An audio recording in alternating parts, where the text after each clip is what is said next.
naiintindihan naman po natin. Pero isa lang po gusto ko ipaiwatin po sa inyo.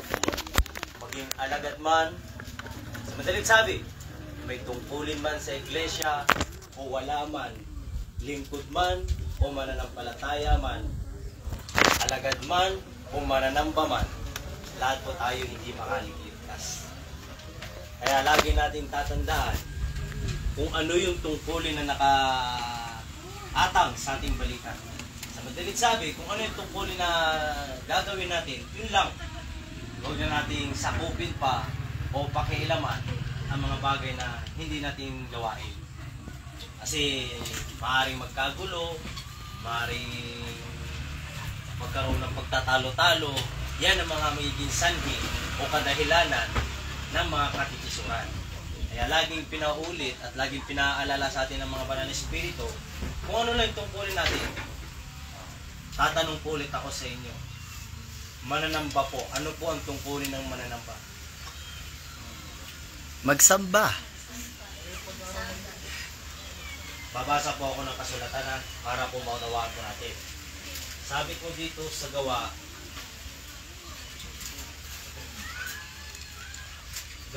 1:7 hanggang 8. At sinabi niya sa kanila, hindi ukol sa inyo ang pagkaalam ng mga panahon o ng mga bahagi ng panahon na itinakda ng Ama sa kanyang sariling kapahamanaan, na dapat tatanggapin ninyo ang kapangyarihan pagdating sa inyo ng Espiritu Santo, at kayo'y magiging mga saksi ko sa Jerusalem at sa buong Judea at Samaria at hanggang sa kaulihang hangganan ng lupa. Kasi ayon dun sa aral ng Panginoon, ang alipin na ang hindi alam gawain ng kanyang Panginoon ay hindi alipin.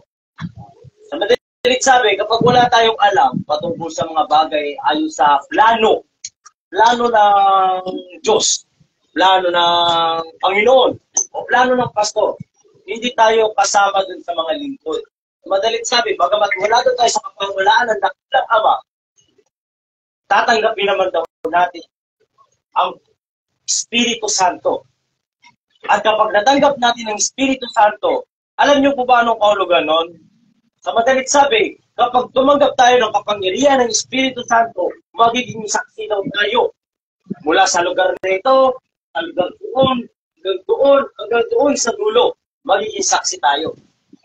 At ang kapangyarihan na tinanggap natin ngayon, malaking kundi ano yung biyaya na dumating sa buhay natin. Agaya nito, sino dito ang gumaling? Yan ang kapangyarihan ng Espiritu Santo na tinanggap natin sa Kanya. At ngayon, bilang tumanggap tayo daw ay magiging mga saksi ko. At higit sa lahat, yan ang tungkulin ng mga mananamba. So sa madalit sabi, bukod doon, wala na sinabi. Meron pa pala, sinabi ni Apostol Pablo. Ito naman ay request ni Apostol Pablo sa mga mananampalataya. Na ang sabi niya, itong mga mananampalataya, idalangin niyo kami. Kasi nung panahon ni Apostol Pablo, si Apostol Pablo, pinag-usapan dito nung panahon ni Apostol Pablo, araw-araw, lagi siyang nasa banganin. Kasi ang tungkulin niya ay ang ipangaral ang kalooban ng Diyos sa lahat ng mga hintil o sa lahat ng mga taong walang Diyos. Yun ang tungkulin ni Apostol Pablo. Kaya humihiling siya sa mga mananampalataya niya na idalangin din sila para makaligtas din sila sa mga kapawakan. Kasi yung mga nakakaharap nila, mga mapanganib, may mga mamamatay tao, may mga pilosopo, may mga uri-uri ng kasamaan meron sa sanlibutan. Kaya nag-request siya. At gayon din ang hihilingin namin po sa inyo. Amen. Na idalangin nyo rin po ang mga alagad. Lalo na ang mga kasangkapan, kasi pangunahin ang kasangkapan po talaga ay alam nyo. Pastor. Kasi ang kasangkapan, yan ang pagdadala sa alat ng mga banal na espiritu. Kasi hindi naman pwede sa ibang lista. Kasi ganito po kasimple yan eh. Kung hindi na mga kailangan ng kasangkapan, i-checkweran natin ang kasangkapan. Paano kung nagpakita ang banal na espiritu at makipag-ugnayan o makipag-usap sa mga tao anong gagawin ng mga tao? Tatakbo. Eh kung tayo nga na ganito na, nakita tayo ng multo. Takbuhan na. Iwan na natin, tsinelas natin, marulot na tayo ng takbo, di po ba? Kaya kailangan niya ng kasangkapan. At ang pili ng Panginoon, kanina sa kanyang pagganap, ang sabi niya, kaming mga banal na espiritu, kailanman na hindi kami nagkulang. At ang tamang nagkulang lang ay sino? Tayo. Hindi tayo. Yung mga malamang ba? Huwag natin angkinin yung pagiging tayo. Ang nagkulang lang sa sinabi ng mga espiritu, walang iba kundi ang kasangkapan. Naintindihan niyo po ba yung mensahe? Tama. Kasi yung kasangkapan, kapag hindi nagpuspos ng espiritu, ng karunungan, ng kapangyarihan, talagang magkukulang. Dahil maraming mensahe galing sa langit. Yun ang sinasabi kanina, di ba? Yung mga bagay na magsisinading ay mag-ihahayag. Eh paano makahayag kung magkukulang ang kasangkapan? Alam niyo po ba nung panahon ni Pedro, sinisay niya yan. Sabi na Apostol Pedro, sinikap ng mga propeta. Sinuri ang lahat ng mga bagay. Alam niyo kung ano yung sinikap nila? Ano yung sinuri nila? Yung mga bagay sa kalangitan.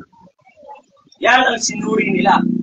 Ngayon, tungkol sa pagsuri, talagang nagsisiyasat sila para mayayag nila ang mga bagay na gusto mayayag o misay ng mga manalis nito. Yan ang kailangan natin pinalagin na makuha ang mga misay para sa panahon natin ngayon. Okay po. Yan lang naman nagiging para sa mga mananamba at sa mga alagad. Laging binibilin po sa atin na alisin natin ating mga sarili ang pagkakasala. Kasi turo na tayo eh. Alam niyo yung salitang turo?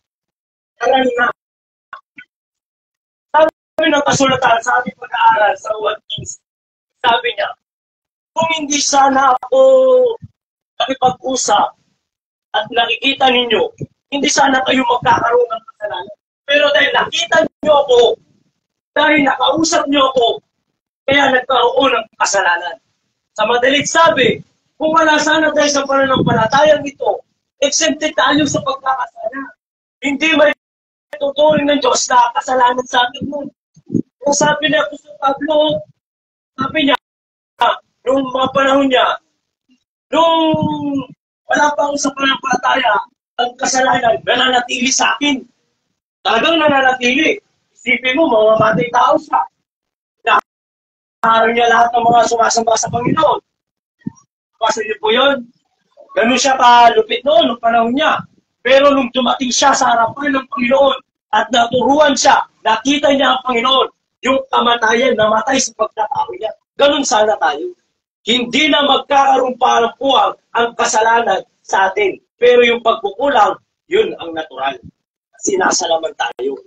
Pero yung iba kasi ang salitang pagkukulang sa salitang pagkakasala.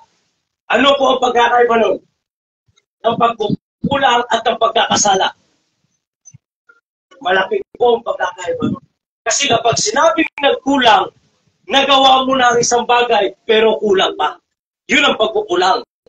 Pero yung pagkakasala, alam mo na ang katotohanan, pero sinadya mo magkasala, yan ang pagkakasala. Kaya malaki po ang pagkakaiba. Pero lahat tayo nagkulang. Maging alagad o mananampalataya. Ang gabi natin na nagkulang tayo. Ngayon bilang nagkulang, ano po ang mainam na gawin sa taong nagkulang? Unan, pagkulan natin ang bawat kakulangan. Ganito po kasimple yan. Sa isang kapatiran, kapatiran ito usapang kapatiran. Kapag nakita mo ang kapatid mo na nagkulang, at ikaw isang tapat, isang taong may pagmamalasakit sa iyong kapatid, kung pwede mong pagkunan ang pagkukulang niya, pwede mong gawin. Pero kahit kailanman, ang pagpupunan mo ng pagkukulang sa kapatid mo, huwag na huwag pagmamalaki. Gagawin mo pagpupunan, pagkukulang sa iyong kapatid sa harapan ng Diyos. Parang ganito, sabi ng Panginoon, dahil ang mga nasasakupan niya, mga apostoles niya, ang mga apostoles niya talagang nung simula pa lang, puro na pagtatalo, lahat, puro may mga pagkukulang. Kasi hindi naman perfect yung mga apostoles niya eh. Kaya ang ginawa ng Panginoon, dahil kulang ang mga apostoles niya, kulang sa karunungan, kulang sa kapangyarihan, nagsikap ang Panginoon. Kaya sabi niya, pinabanal ko ang aking sarili upang sila naman ay magpakabanal sa katotohanan. Para sa ganon, pag nakita ng mga apostoles na perfect na ang Panginoon, at nung nakita na na lumuklok na ang Panginoon sa kanan ng Diyos, anong ginawa ng mga apostoles? Nagpakabanal din. Yun, nagpakabanal din sa kanilang sarili. At ganoon din ang ginagawa sa atin ng ating Panginoon. Naintindihan niyo po? Ngayon, tungkol sa pakikipagdigma, tungkol sa pakikipagtaka. Dahil ang sabi ng kasulatan, kailangan daw maging handa tayo. Kung tutuusin lang mga kapatid ko, tapos talaga tayong lahat. Tapos tayo sa karunungan. Tapos tayo sa kapangyarihan. Hanggat hindi nakikita at napapatunayan na yung malakas natin. Alam niyo po yung salitang malakas. Ganito lang kasimple yan eh. Noong mga panahon ng mga apostoles, kaya sinabi silang mga malalakas. At nasabi ng mga tao yung salitang ganito. Nagsibaba ang mga Diyos o ang mga anghel sa anyo ng mga tao.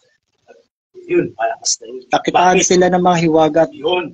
Agad hindi nakikita sa atin yung mga magbabangon kayo ng patay. Alam niyo yung patay? Mga hiwagat kababalaghan. Pag sinabing mga pagbabangon ng patay, hindi sabihin natin material, spiritual, pwede. Kapag malakas na talaga sa kapangyarihan, kagaya ng Panginoon, sino yung patay ang binuhay niya? Lazaro. Si Lazaro. Isa yun sa mga patunay na talagang malakas ang pagpun sa dakilang Ama. Pero dahil wala tayong ang kakayanan ng ganon, ang gagawin natin sa spiritual, doon tayo papawi. Kasi tungkol sa kamatayan, hanggang mamamatay ang tao. Pero sa spiritual, ito ang maaari natin gawin. Ang patay sa pananampalataya, Correct. buhayin natin. Alam niyo yung patay sa pananampalataya? Oo, maraming nakikinig ng kabanalan. Maraming nagsasalita ng kabanalan. Maraming nakakaalam patungkol sa batas at palatuntunan ng Diyos. Pero tandaan po natin, hanggat ang tao na bumubuhay sa sanlibutan, sabi ng kasulatan ni Apostol Pablo, ang nagpapakabuyo sa kalayawan, bagamat buhay ay patay. Yun ang mga bubuhay natin. At dadali natin sa harapan ng Diyos bilang handog. Kaya sabi ng pag-aaral natin, ako ang tunay na puno ng ubas. At ang aking Ama ang magsasaka. Dalawa na yun ha. Noong panahon ni Jesucristo, talagang siya, hanggang ngayon siya pa rin, ang puno ng ubas at ang Ama ang lahat ng gumagawa ng mga bagay. Ngayon, dahil namatay ang Panginoon, isa lang ang pinangako niya. Sabi niya, kung hindi ako yayaon, ang mga alin hindi pa rin ito. Kaya, nung siya yumaon, nagkaroon ng mga alin. At ang mga alin na yun, siya ang ating pastor, na ipinalit bilang kahalili. Ahalili sa panahon nating ito. Kaya sabi ng Panginoon kanina, binigyan kayo ng pastor na kakantili ng kaalaman at unawa.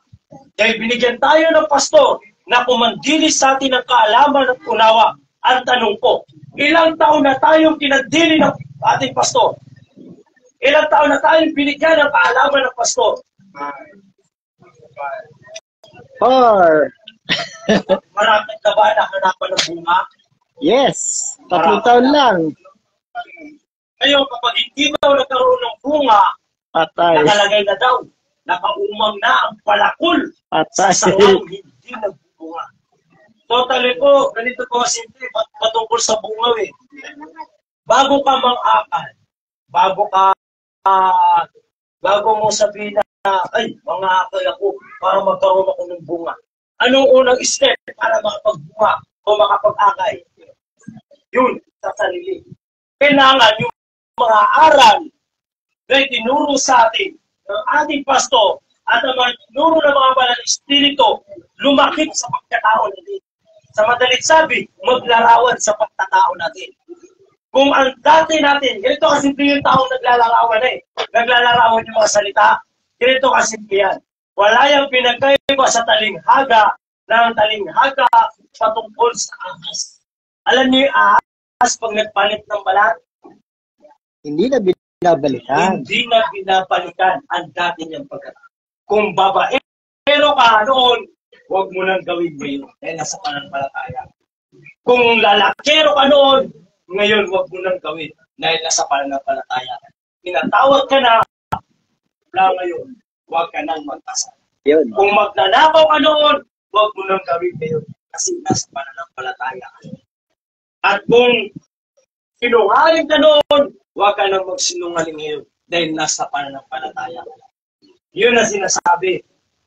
Kung hindi sana ako naghayag sa inyo, sabi ng Panginoon, kung hindi sana ako nagpakita sa inyo, hindi kayo magkakaroon ng kasalanan. Pero dahil nakita ninyo ako, dahil naririnig nyo ako, at dahil usapan ako sa inyo, doon nagpapasimula ang kasalanan. Bakit? Kasi nalalaman natin yung tama sa mali. Po, parang bata yan eh. Ang bata, kahit na nagkakamali, tingin nating mga magulang, hindi siya nagkakamali. Bakit? Kasi walang alam sa mundo. Hindi na alam ang tama at mali. Kaya tanging ginagawa ng isang magulang sa kanyang anak na hindi alam ang pagkakamali ng kanyang anak, anong ginagawa ng magulang? Sinasaway mo. Minsan, pinapalo mo. Ngayon, umiidad yung anak. Umiidad. Umantong sa salitang alam niya na ang tama at mali. Material to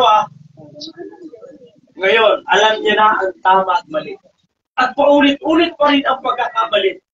Anong ginagawa ninyo sa anak nito? Nakarinig na po ba kayo na magulang kung magsalita ganito? Lumayas ka na sa bahay nito. Ganyan ang gagawin sa sangang hindi nagbubunga. Tingnan niyo po. Ang sangang hindi nagbubunga, ganun na sasabihin ng Panginoon.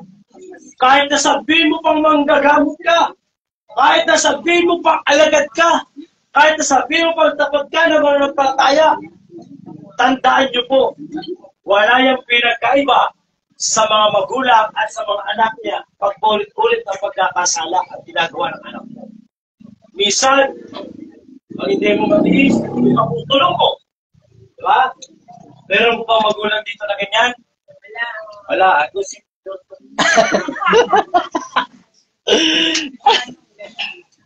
totoo yun. Ang totoong magulang, kapag alam niya ang mali ng kanyang anak, hindi na pupusinari. Bagkus kung turuan niya ng leksyon para matuto sa buhay. Kasi pagkapatay ng kanyang magulang, paano yung anak niya kung hindi natuto? Kaya tandaan niyo po, kapag patay na ang ating pastor at hindi pa rin tayo natuto, ganyan din ang mangyayari sa atin. Wala tayong magagawa sa sanlibutan ito, kundi mapapaniwala lahat ng aral na tinuro niya sa atin. Maniwala kayo na mawawala yun? Nakalagay yan sa Biblia.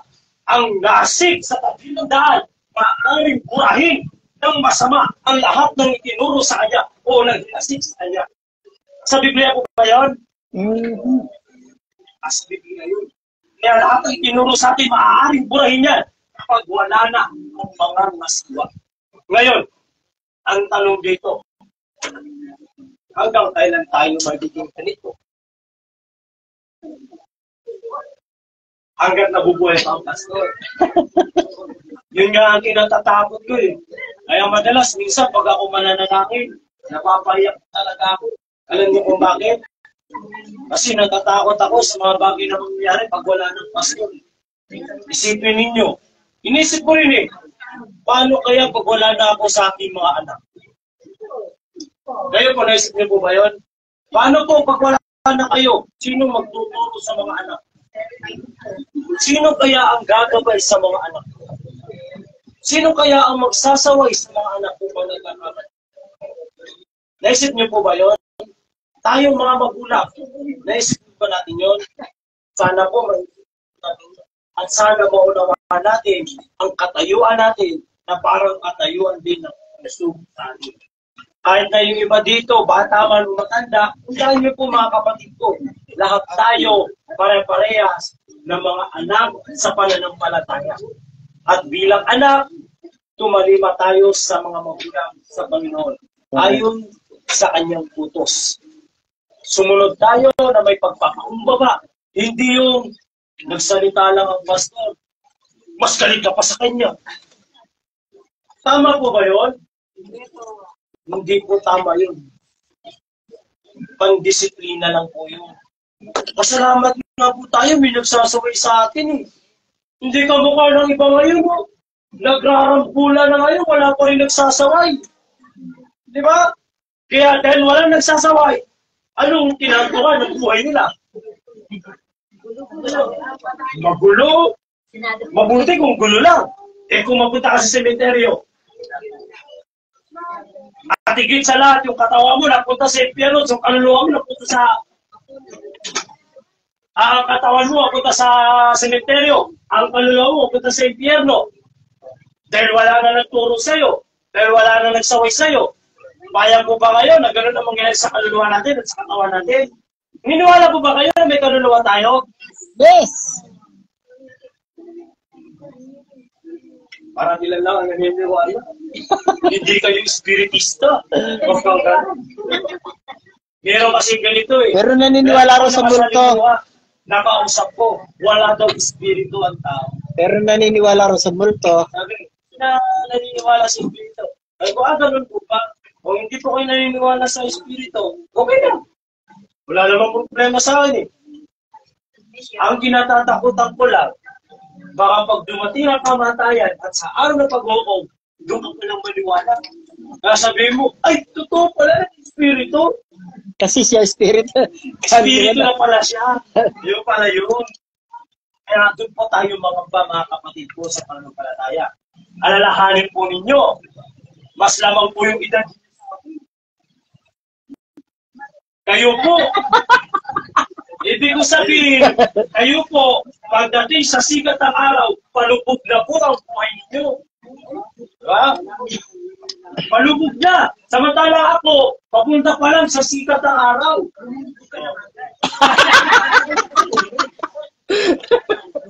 Nasa lubog pa nga eh, kaya pupunta pa na sa taas. Kaya mga kapatid ko, tandaan po natin, bilang tayo magkakapatid sa pananampalataya, tayo rin ang magtutulungan. Correct. Tayo po ba magtutulungan o tayo magbubuntalan? Magtutulungan!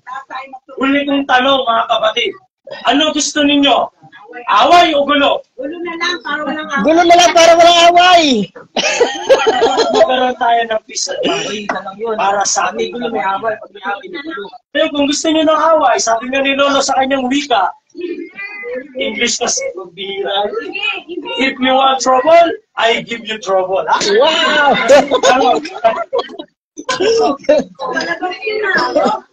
Ay, tandaan ko, tama po ba, no? Tama yun! Kung gusto natin ng gulo, bibigyan tayo ng gulo ng Diyos.